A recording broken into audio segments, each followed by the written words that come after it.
яаж байна? Ийм жаахан хүүхэд байж том хөнгүүгээр замын хөдөлгөөнд оролцож болохгүй штэ. Бас гарцгүй замаар зам хөндлөн гарч болохгүй гэдгийг мэддэггүй юм уу? Уучлаарай надаа. Би дахиж ингэхгүй. Алив, тэнд гарц байна. Явцгаая.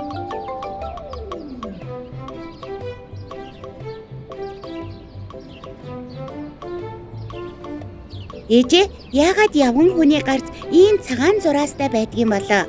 Яагаад гэвэл машин замаар гарахдаа зөвхөн энэ хөндлөн цагаан зураастай хэсгээр л гарч байгаарай гэсэн тэмдэглэгээ байхгүй юу?